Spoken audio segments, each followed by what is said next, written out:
Hello everybody, my name is MacDonald. I'm Director of Financial Crime Market Engagement at Experian. So at Experian, we've been looking at the MO of a money launderer.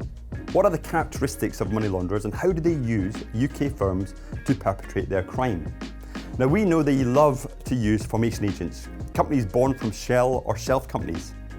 The UBOs, ultimate beneficial owners, are always really hard to identify.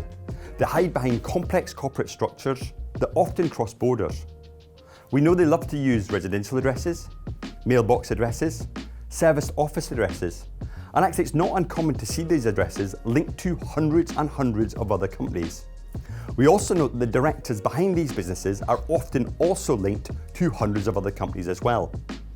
Now from a transaction standpoint, they like to transact in round balances, under set thresholds. They don't like to leave money in the account, so it's like sleight of hand. The money goes in and out of the account. Now there's one other key characteristic, and that is money launderers don't like to use one current account from one bank provider. They like to use lots of current accounts across lots and lots of different banks. Therein lies a problem. Unfortunately, banks can only see their own internal data. Well, that is until now. Under the Small Business Enterprise Act that was passed in 2015, it mandated that the CMA9, the UK's largest 9 banks, they are mandated to share current account turnover data with Experian on a monthly basis. Now the coverage for that includes all UK businesses where their turnover is below £25 million. Now that's very exciting for us because that means that we can take those transaction monitoring alerts that you would typically set up and apply that across the whole UK universe. But as a starting point, we need to understand whether is that transaction monitoring behaviour that we're witnessing, is it normal? And how do we define what normal is?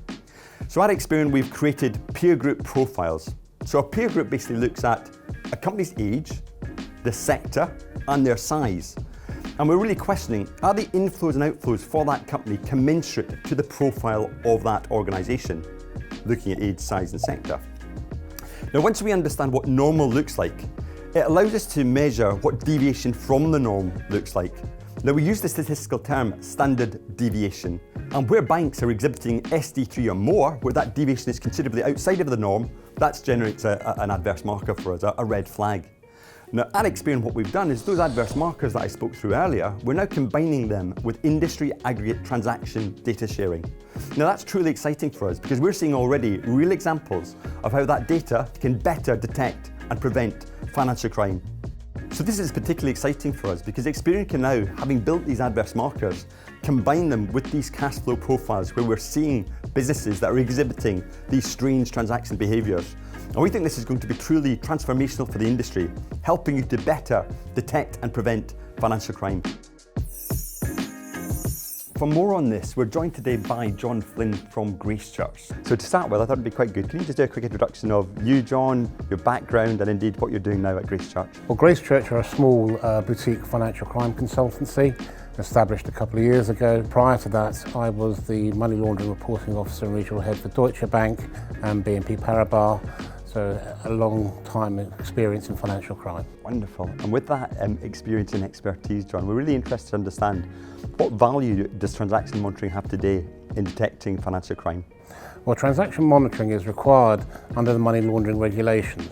Institutions are required to scrutinise the transactions their customers undertake. They're also required to undertake a periodic review of the documentation, the risk the client projects to the bank. However, there are a number of issues with transaction monitoring in that generally transaction monitoring is on data only within the bank or the sole customer view within the bank, and it depends on the type and level of monitoring that the bank or the financial institution is able to undertake. And John, given that, what do you think the limitations of transaction monitoring are today? Financial institutions are only able to monitor the data within their financial institution. As we know, money launderers will use multiple accounts in multiple jurisdictions and not limit themselves to one financial institution. So at Experian, John, we're looking at the value of industry aggregate transaction data sharing. So if that was enabled in market, what kind of impact do you think that could have? This would be a significant development in the ability of an institution to be able to identify suspicious transactions, not within their own customer data, but allowing the use of information from other institutions, being able to cross-match that data and be able to ultimately identify suspicious transactions and report them to the authorities.